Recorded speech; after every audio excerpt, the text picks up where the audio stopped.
ওং অজ্ঞান তিমিরন্ধস্য জ্ঞানাঞ্জন শলাকয়া চক্ষু উন্মিলিতং যেন তস্मै শ্রীগুরবে নমঃ।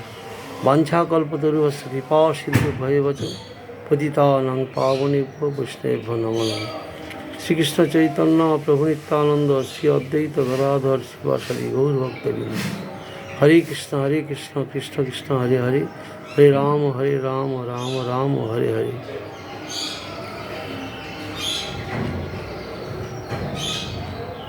আজকের পরিক্রমার অংশ এখনো বাকি আছে।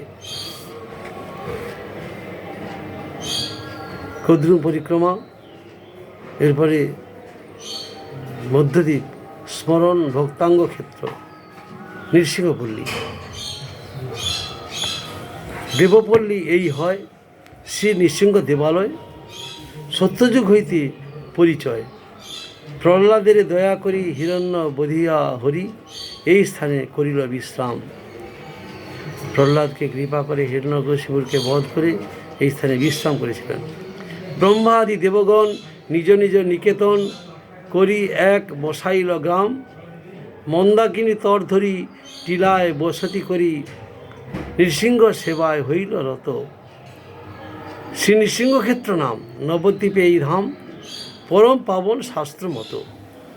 সূর্যটিলা ব্রহ্মটিলা নৃসিংহ পূরবে ছিলা, এবে স্থান হইল বিপর্যয়।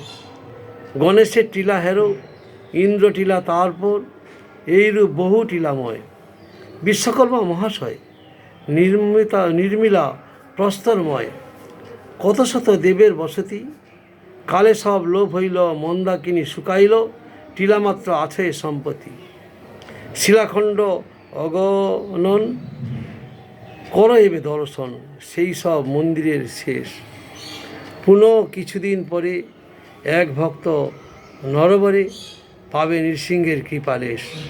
বৃহৎ মন্দির করি বসাইবে নরহরি, পুনঃসেবা করিবে প্রকাশ। নবদ্বীপ পরিক্রমা তার এই এক সীমা, 16 কোশ মধ্যে এই বাস। নিতাই জাহ্নবাপদ যে জনার সম্পদ, সেই ভক্তি বিনোদ কাঙ্গাল। নবদ্বীপ সুমহিমা নাহি তার কবু সীমা, তাহা গায় ছাড়ি মায়াজাল। এই নৃসিংহপল্লীতে নৃসিংহদেব হিরণ্যকশিপুরকে বধ করে এখানে বিশ্রাম করেছিলেন।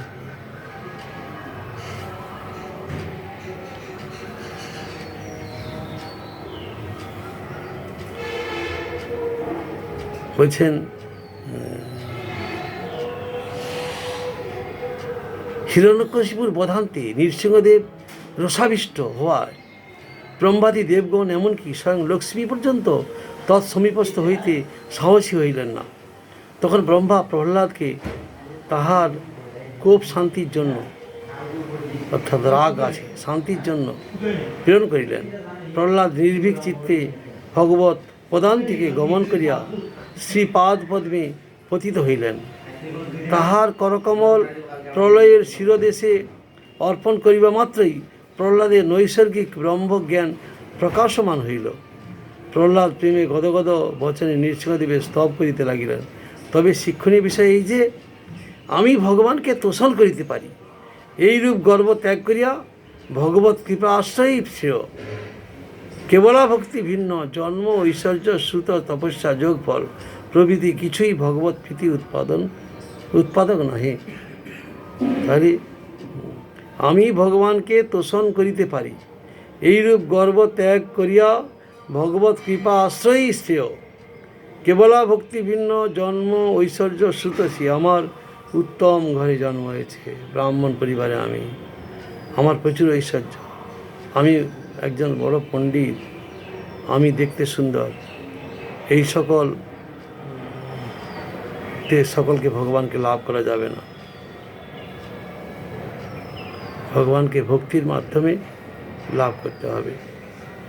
এবারে হরিহর ক্ষেত্র, মহাবারাণসী।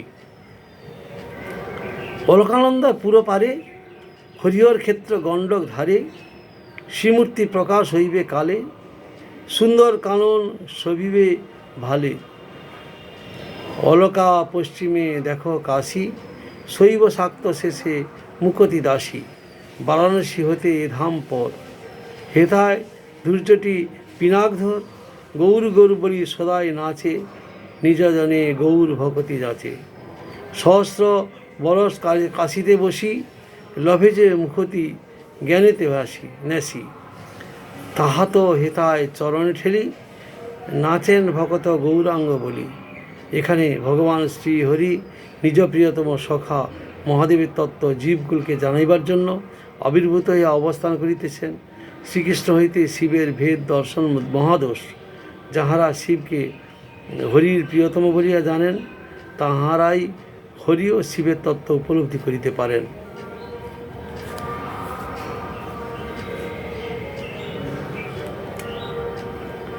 বিল্লপক্ষ গ্রাম পশ্চিমে ধরি, মন্দাকিনী আসে নদিয়া ঘেরি। সুবর্ণবিহার দেখিলে যথা, মন্দাকিনী ছাড়ে অলকা তথা।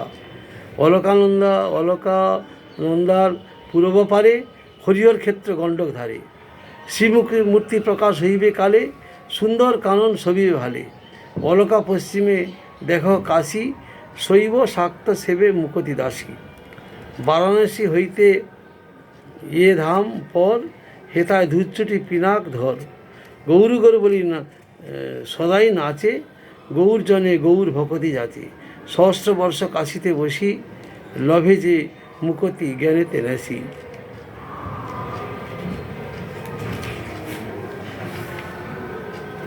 তাহা তো হেতায় চরণে ঠেলি, নাচেন ভকত গৌরাঙ্গ বলি। নির্জান সময়ে এথায় জীব, কানে গৌর বলি তারেন শিব।